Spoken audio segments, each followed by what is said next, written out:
I'm really excited to share with you Dr. Suzanne Henwood. She's a healthcare professional. She has 25 years in development, education, and research, and those 25 years include 9 years as an associate professor. She's a highly intelligent individual that I've come to respect.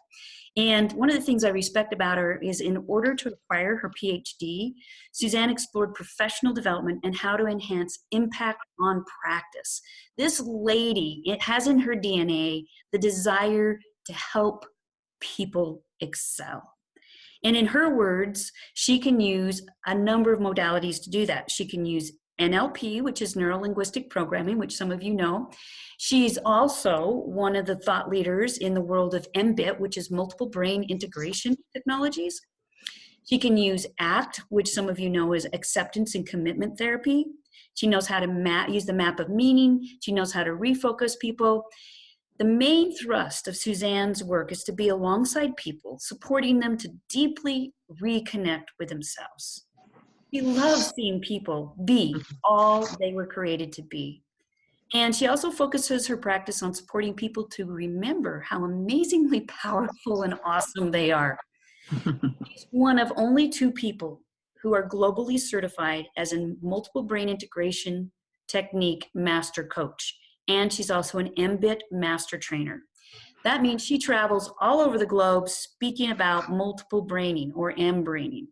And what we're going to talk to Suzanne about here in just a second is how she defines neuroscience, how she uses the practice in her coaching, what are some of the implications and the latest developments of neuroscience and this research, and then maybe some implications for you practically, because like you, she is not just a researcher, not just a speaker, not just a thought leader, not just a woman who has a PhD, stands for other people.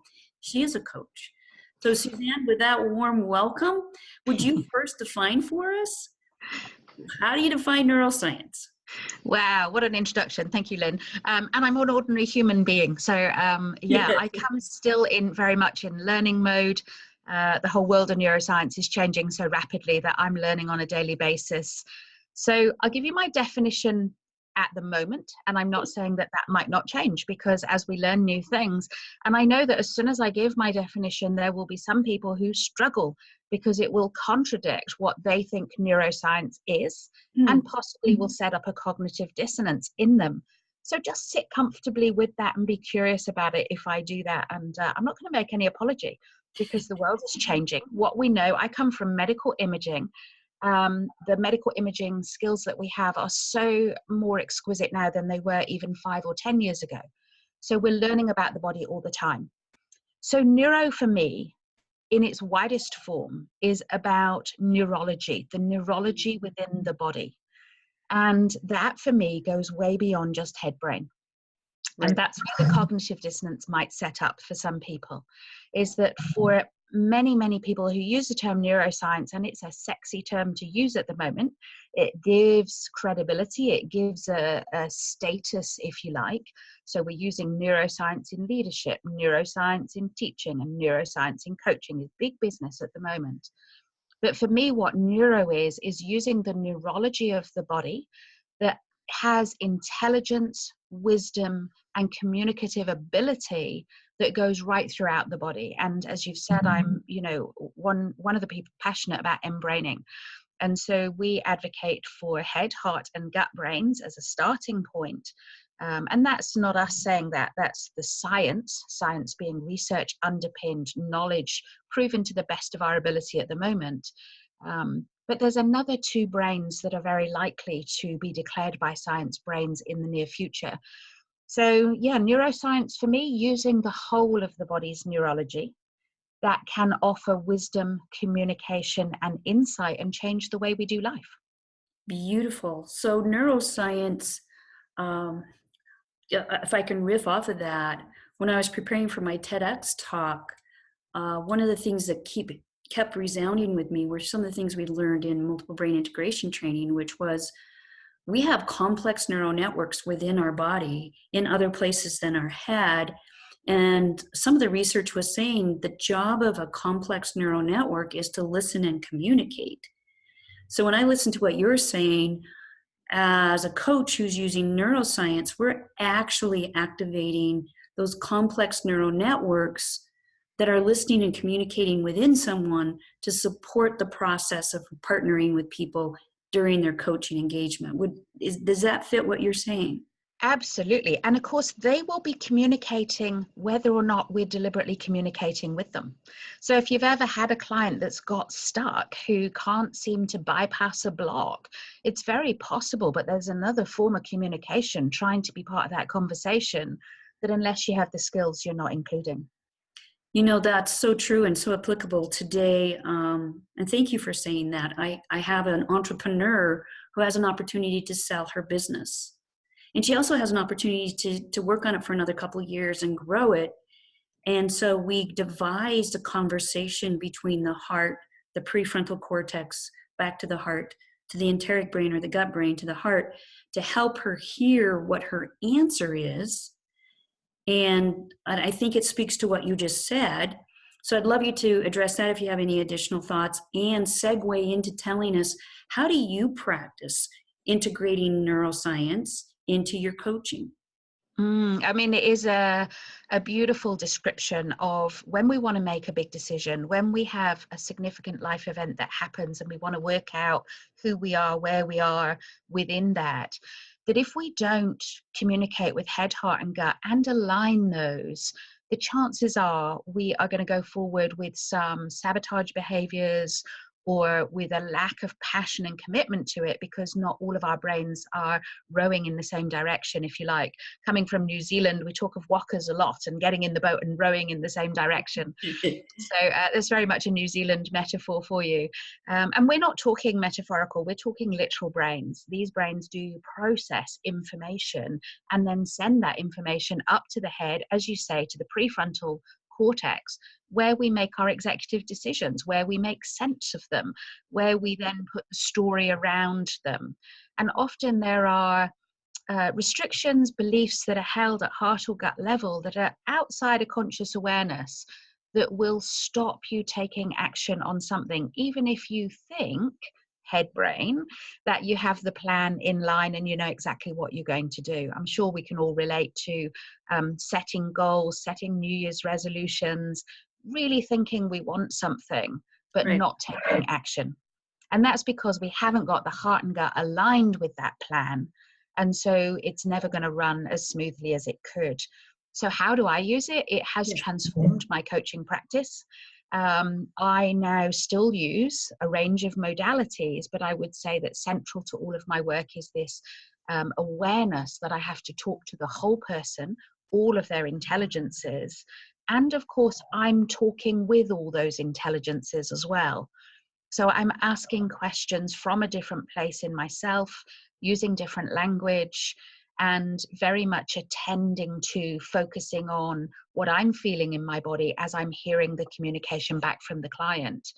My main area of practice is now in stress, anxiety, psychological safety in the workplace, and it has really pushed the boundaries of what I do. I used to laugh and say I'm a coach, not a therapist.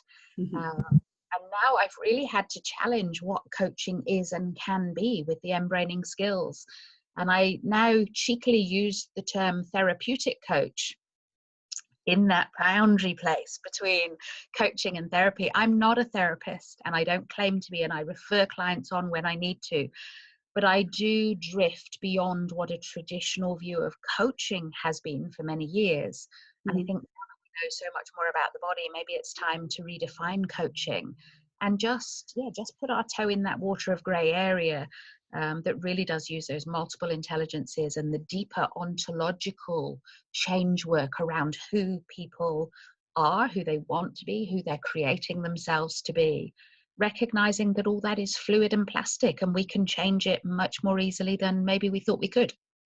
Yes. Yeah. I mean, I've seen through neuroplasticity and through my own experiences using neuroscience applied to myself for the conversations in my own head, heart and gut, and also with my clients, that there are shifts that can be made even within our DNA so that we have a complete shift in who we're connecting with within and what we're able to do with that.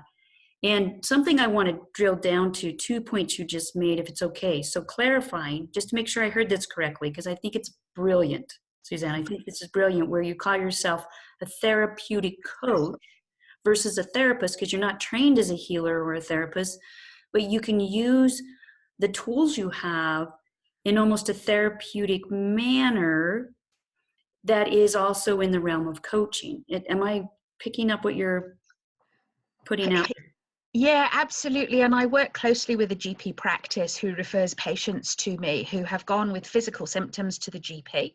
The GP, a lovely, wise, beautiful practitioner who recognizes it's stress or anxiety related and will refer them to me. And so because they're coming through that route, I'm seeing people that in the past I might have immediately said, no, that's therapy, they need to go and see a therapist. Whereas now, in parallel with a medical practitioner, we're treating them together and then reviewing them together. In fact, we're just discussing the possibility of doing shared appointments together, where we have a group of people we both see at the same time for stress and anxiety.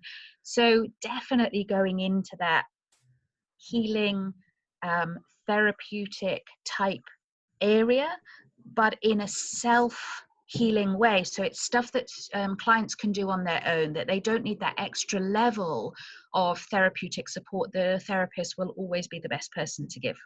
Right. Well, I will say that I'm having a similar phenomenon happen with me. So I can refer people to a physical therapist who has a lot of different modalities that can address some of the physical pieces. And then within this body of networking, I also have a relational or relationship therapist who specializes in helping people get out of loops that are keeping them sabotaged in relationship with other people or maybe with themselves. And then we've branched out and added to this little network of referrals a woman who is a shaman who does individual work in assisting people to get rid of attachments, reclaiming pieces that may need to be integrated. So like you, I'm finding that now I've added neuroscience. We come, if business coaching's over here and life coaching's over here and therapy is really close here, we're actually closing that gap. Some people come in and go, well, I know I'm not supposed to talk about therapy, but it seems like I just got some therapy. And what they're really getting, because I'm not a therapist, I'm not trained, they're getting some sort of shift that they associate with healing. But if there's other healing that needs to be done that I'm not familiar with, then I'm sending to the physical therapist or to the therapist or even to the shaman. So Beautiful. Beautiful. And that's safe practice to me, Lyn. What you've just beautifully described is safe collaborative practice where you know your boundaries, you know your scope of practice, and you hand on to safe hands when you need to. What worries me slightly is with this massive shift in coaching is some people with very little training, very little background, very little support think they can move into that space too quickly. And they do potentially put clients at risk because we're talking about in neuroscience, physically changing the wiring of the body, physically changing the structure of some of these brains. And so I guess I do put my healthcare professional hat on and have a very strong sense of scope of practice, safety, risk, and teach that very strongly when I'm teaching new mBIT coaches. And to that point, I think that's a really good place to be if people who are listening are members of the ICF or some other affiliation. Lean into your ethics training so you know where those boundaries are. If you study strength-based psychology or strength-based performance, adhere it to this little lesson that we're talking about right now, which is warning coaches. Do not coach in areas that you do not have an expertise. Yeah. And if you're leaning towards that place where somebody really has persistent problems, they keep duplicating, and they are things that are like big speed bumps in their lives, those are good times to look at referring to someone who's a specialist in those areas. So get back to your basics, understand the ethics and where the boundaries are.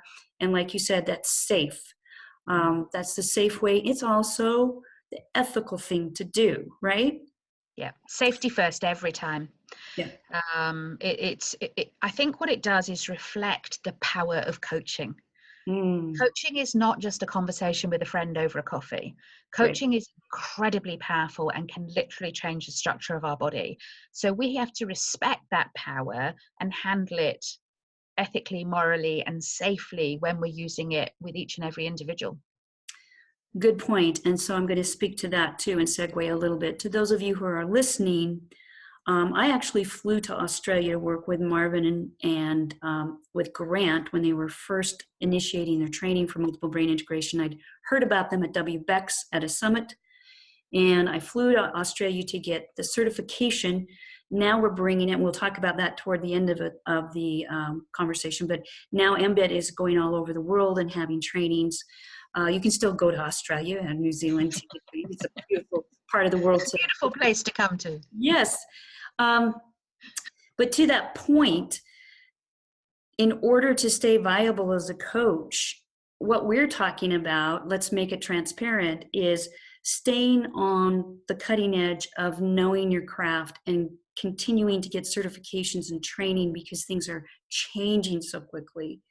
Which then segues to the next question, which I have for you, because I know between you and Grant, if there's a question that deals with multiple brain integration, we come to you and you get back to us in almost milliseconds with information. So what do you see happening? What's emerging in the world of neuroscience? What's the research? What's the practical part of it? What are we finding are some of the new sort of, I don't know what you want to say, but maybe developments?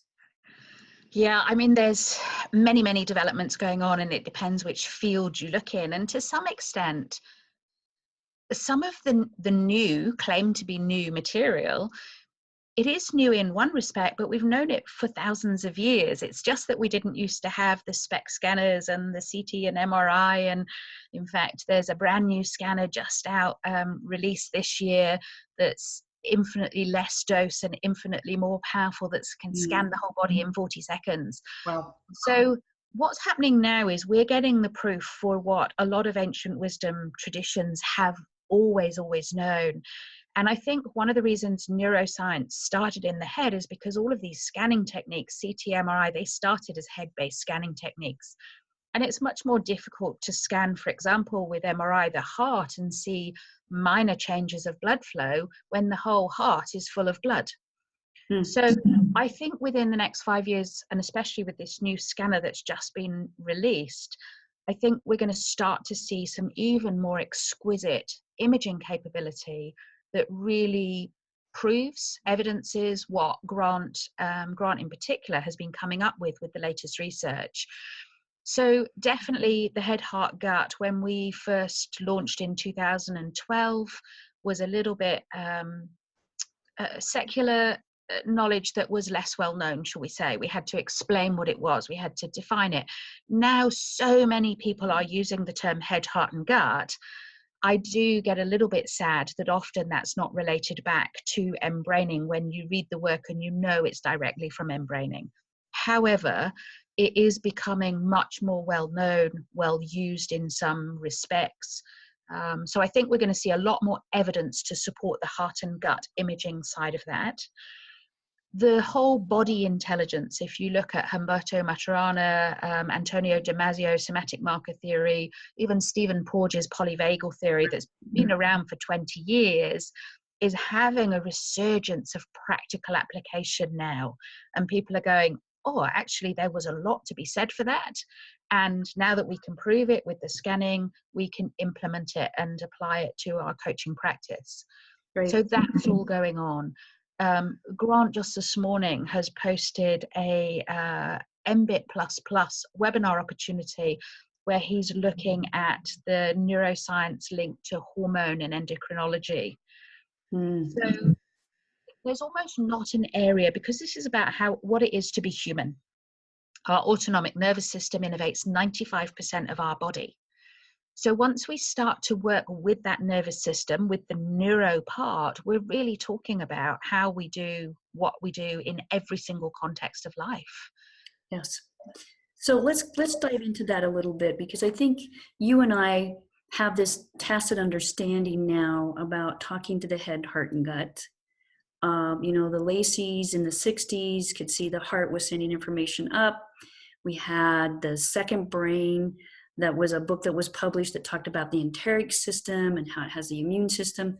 But what multiple brain integration has done, what Marvin and Grant did initially, and now Grant is leading that and you are helping lead that, is, and I hope I don't oversimplify, but you can add to this so people understand, we literally now know that words are not things, and that when we use certain words and certain questions and we're in a safe relationship with someone, we can literally ask a question that the person can activate neural networks in the heart and the gut and the head and give us information from an inner wisdom, from a place of knowing without knowing how they know, but the answers occur to them. And in my mind, it's just like this close to explaining how human intuition, instinct, and insight work. But literally, multiple brain integration is a means by learning about the human being, the neurology, and then understanding how language can be a part of a conversation that leads to the individual hearing their truth so that they can go out and apply it. I hope I'm not oversimplifying, but what would you add to that? What would I add to that? I think you're spot on, and I think it's good to simplify. And I love the term profoundly simple and simply profound. Mm. So we can go into, you know, a whole master's level degree of neuroscience and the research and the MRIs, or we can say, exactly as you did, it affects how you operate. So if I ask you to think about an event, the language and the word think takes you automatically to your head brain. But if I say, how do you feel about it? You will naturally drop to your heart to connect with your emotional center to then feel into that. Yes, it's then going to go to the head and become language to be expressed, but you'll process it in the heart. And if I say, who were you being at that moment in that event? You'll drop to gut. So language is incredibly important to understand how we can both deliberately and inadvertently direct someone to go somewhere which isn't always resourceful. So learning how to do it always in a resourceful way, directing them towards being the best version of them, the highest expressing of them, I think is an incredibly powerful way of coaching. I do too. And let's talk about some of the implications with our clients.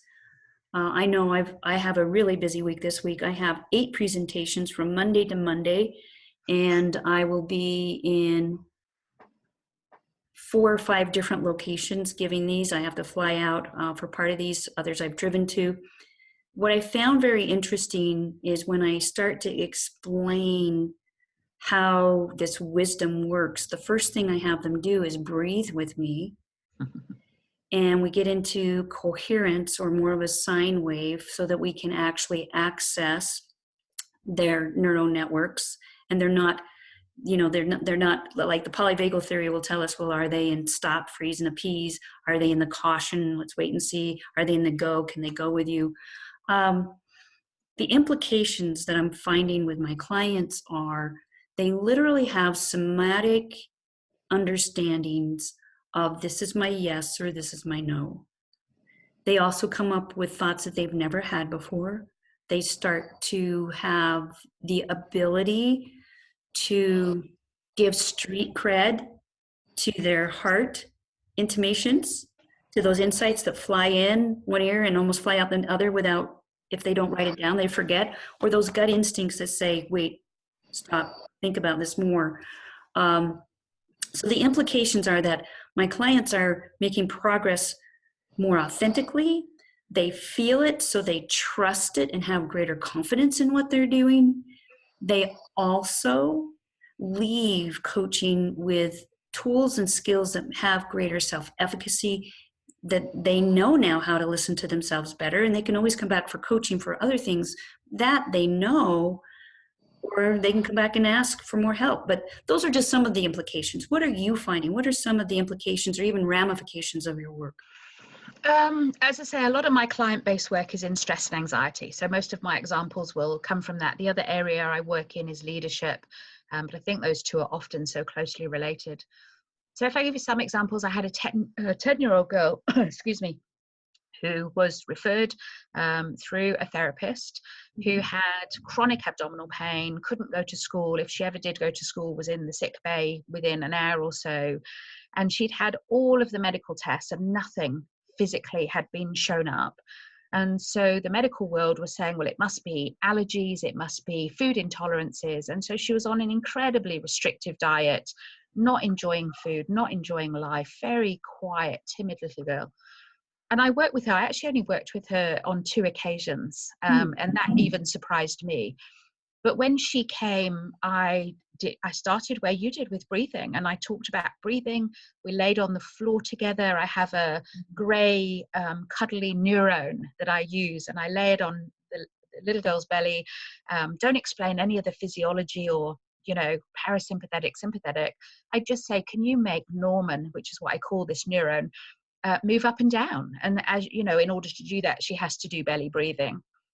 So we did that for a while. We did a little bit of kind of NLP work, a little bit of basic hypnotherapy.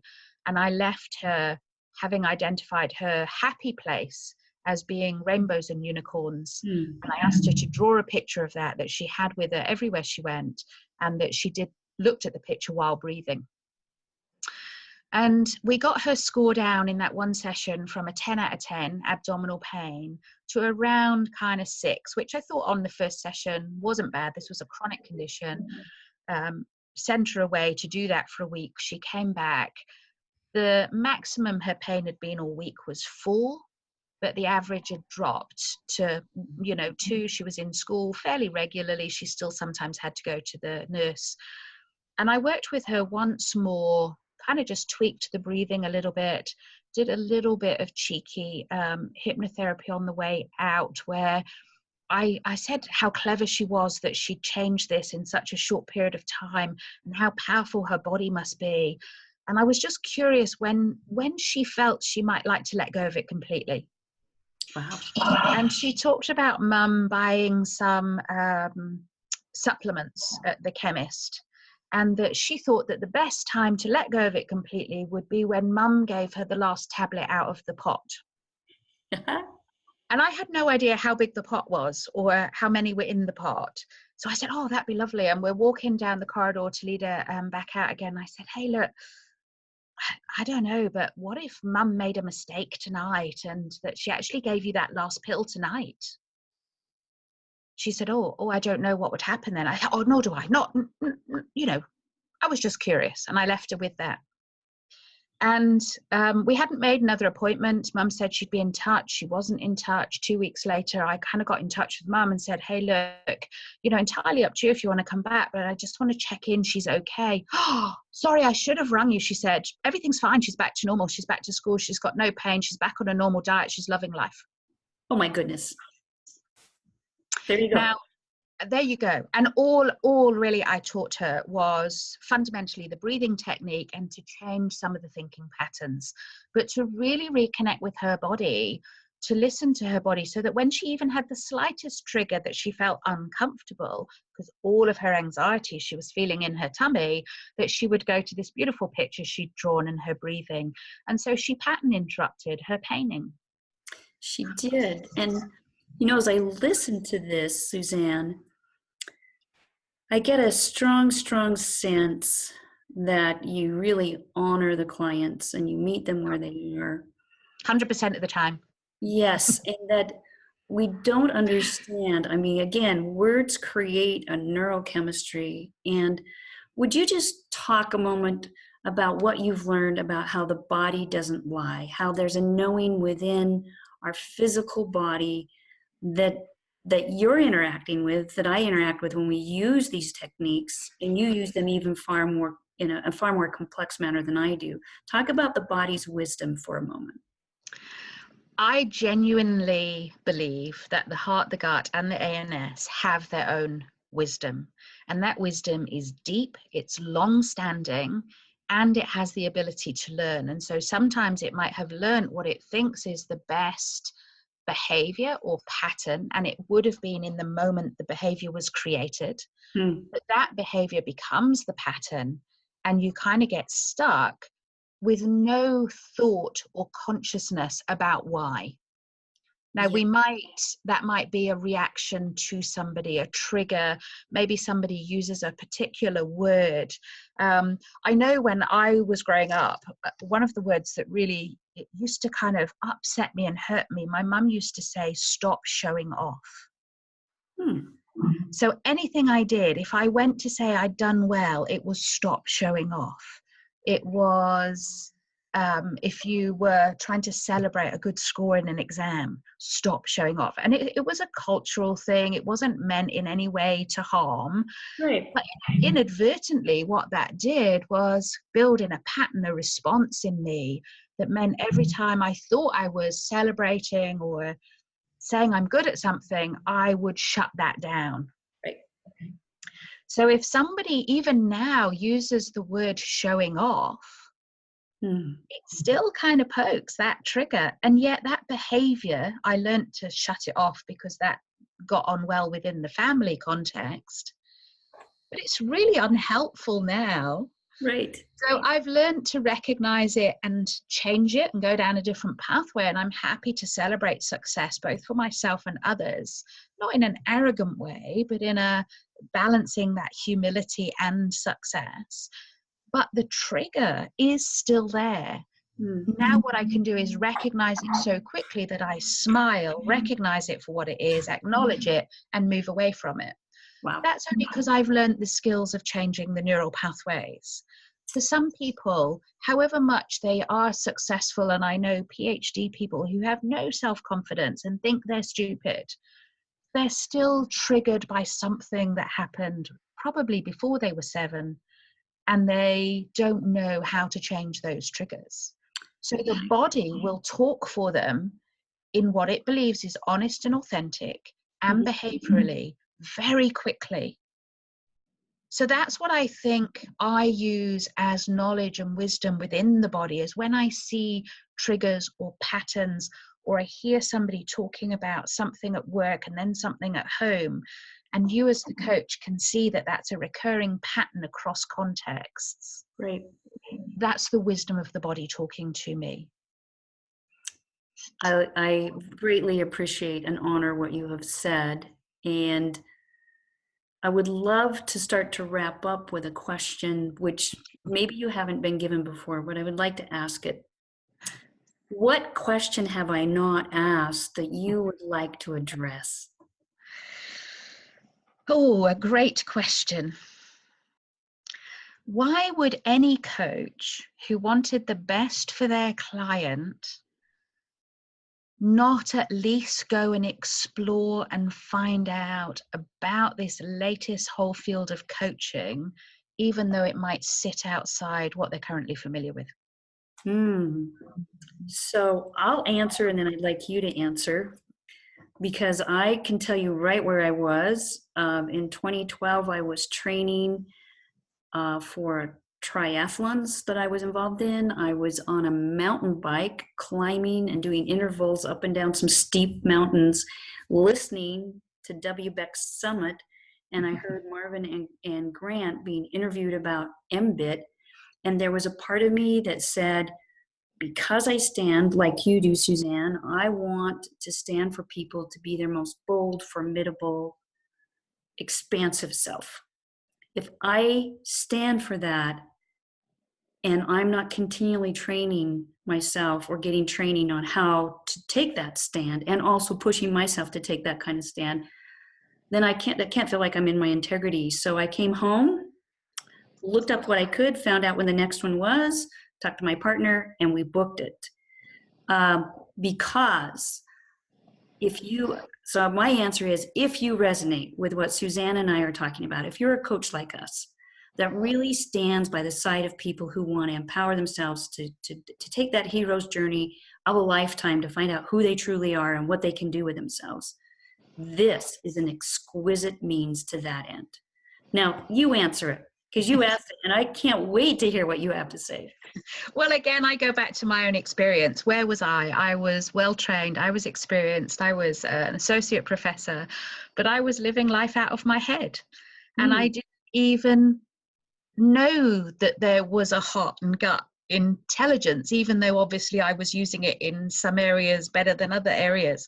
And so for me, what it was, the convincer, my geeky associate professor research background, it was the underpinning evidence that I was curious enough about what the science said, what the evidence said, what the medical imaging said, that I would go and find out about it and at least be open to the fact that maybe there was something in it.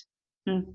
So yeah, it was very much the evidence base that drew me in, gave me that safe platform. And I think there is an element of safety with coaching, that you can be an incredibly good coach, you can know your field inside out, and therefore get comfortable and not feel that you need to keep developing.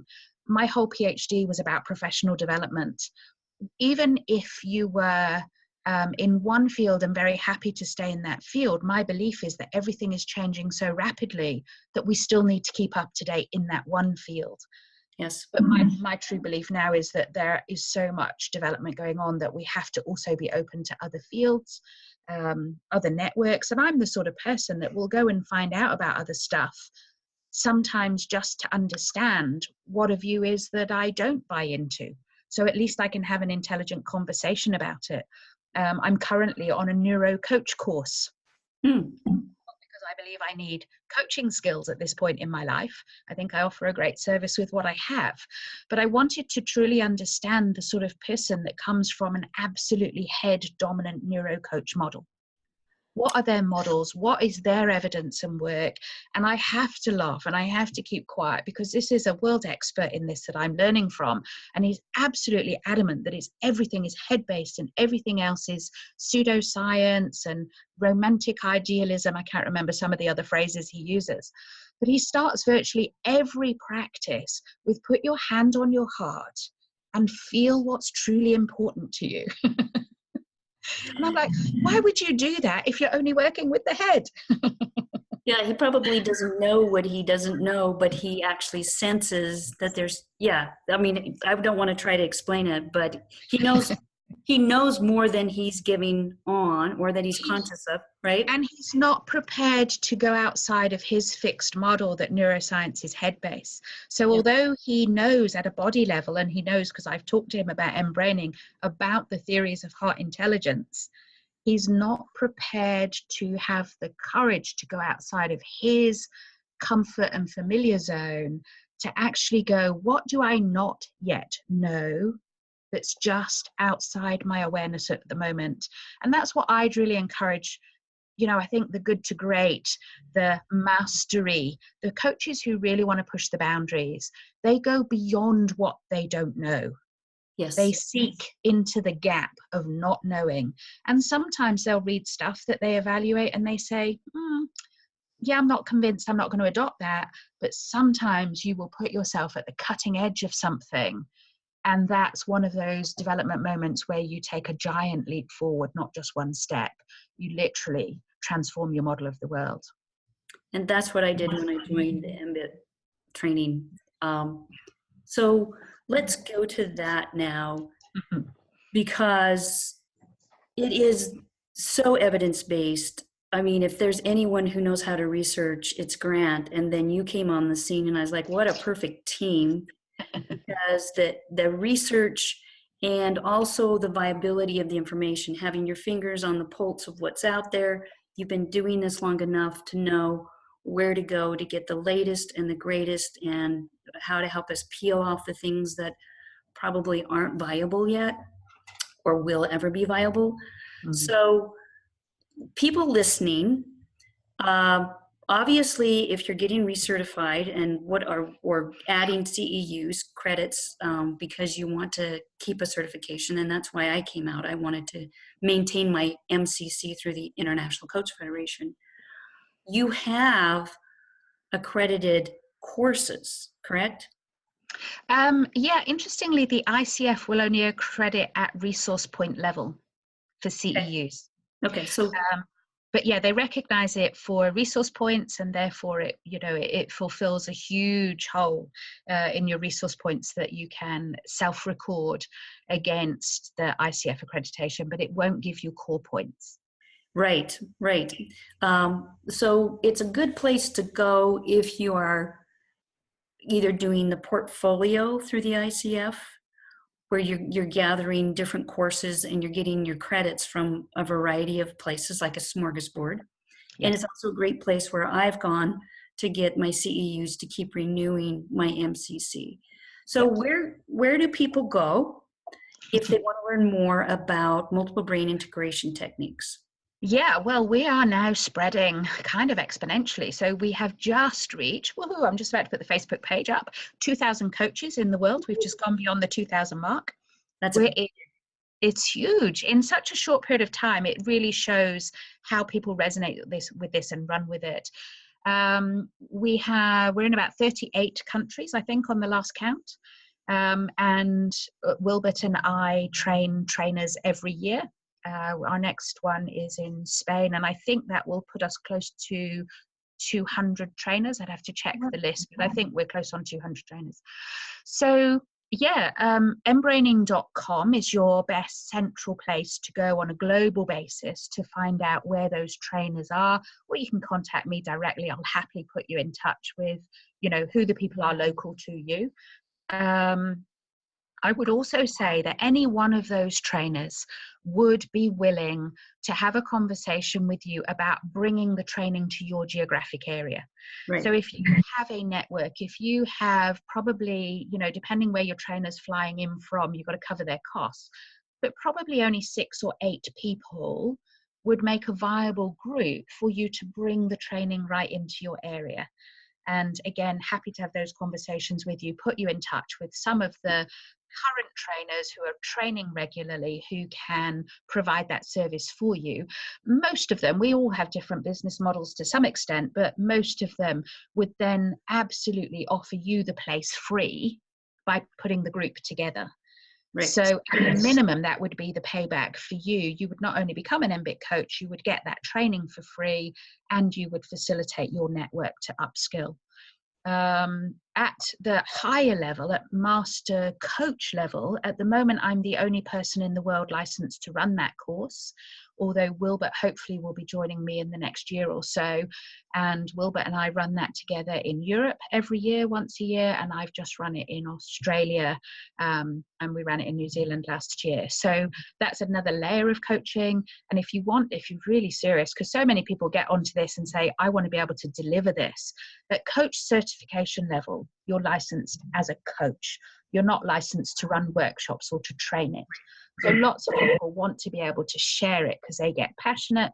And then the trainer's trainer, the only 2 people licensed to train that is Wilbert and I. Again, we run it in Europe every year, and I have one in New Zealand in November. Wilbert has one in Dutch in January in Holland. So there are places that you can go at all levels of training, or we can come to you. Again, as the community grows, we'd be willing to have conversations about bringing those higher levels out to your country. Just needs to be viable to pay our flights and our time.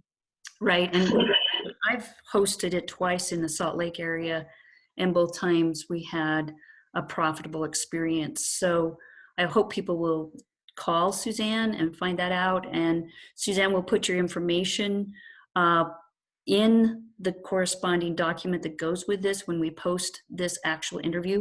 But would you quickly give the email where you'd like people to connect with you first? Yeah, my best email contact is Suzanne, Suzanne, at mbraining4success.com. So Suzanne at mbraining4success.com. That will always get through to me. You can look me up on LinkedIn and Twitter and Facebook and all those other places as well. But yeah, email address, very easy. I'm on the email every day. I would get back to you very quickly. Yes, you are. And remember that she's in New Zealand, so there are time zone differences. Any parting words that you would like to share about the impact neuroscience is having on coaching? I can't express it enough. It sounds like I'm doing a sales pitch and I don't mean to, but it has radically changed my own life. And because of that, I'm passionate now about empowering other people. So I am a completely different person, and we know ourselves change, pretty much every 18 months. So literally we're different people. But there's a carryover usually that I've changed as well. I change how I do life. I change how I communicate with others. Am I perfect? No, by no means. I'm still a work in progress, and I still have lots of raw edges that I need to work on. But now I use mBraining to do that work, because mBraining is just the most powerful, exquisite, gentle tool to help someone to take back control and create the life they want. So as a coach, I've almost become a facilitator. Yes. I am so blank page now, in as much as I don't direct, I don't advise, I don't, everything has to come from the client that's right for them. And mBIT gave me a different way of doing that, and I love it. Well, it's done the same for me, and I love what you've said. I don't think it can be added to. There is one thing I think you could expand on, if you don't mind, as a sign off, which is explaining this 18-month. Because some people may go, well, what? I'm a different person every 18 months? And it's like, yes, but let's let Dr. Suzanne explain that. Your cells in your body have a lifetime, and they have to be constantly replaced and renewed. And some of those are replaced very much more quickly, like the lining of the stomach, replaced every few days. Your skin sheds and is replaced regularly. Some of the areas of the brain take longer. The core of your long bones, for example, take longer, and some of the neural cells in the head take longer. But fundamentally, we literally are different living entities than what we were if you look back, 18 months, couple of years. Our cells are not the same cells, but through the DNA, we carry on with us a sense of, I love the question, how do you know to be you when you wake up in the morning? Who is you? What is you? What is your identity? And we could go deep and philosophical. But, we are so much more than the physical cells of our body as standalone entities, because they'll be gone very quickly. We'll have new cells in their place. So there's something that is us that is much deeper than that, that would bring in a spiritual and a philosophical discussion that will have to go for another time. But isn't it fascinating? And I'm so glad we took a moment for you to explain that. So find Suzanne at her website. Again, that website is different than multiple brain integration. It's mBraining for success.com. Yes. And those of you who are interested in connecting with me, I'm Lyn Christian at soulsalt, SOULSALT.com. This has been edifying. Suzanne, thank you so much for your time. My absolute pleasure. One other website I would say, if you don't go and look anywhere else, go and look at mbraining.com. Yes. It's the source of it all. It has a wealth of free resources on it. There are interviews with, the remarkable minds that led to the work being put together. If you don't go anywhere else at all, go and look at mbraining.com. I concur, and one of my favorite interviews is when Grant interviewed Stephen Porges about the polyvagal theory. So head out there, start learning. Thanks again, Suzanne. My absolute pleasure. Thank you, Lyn.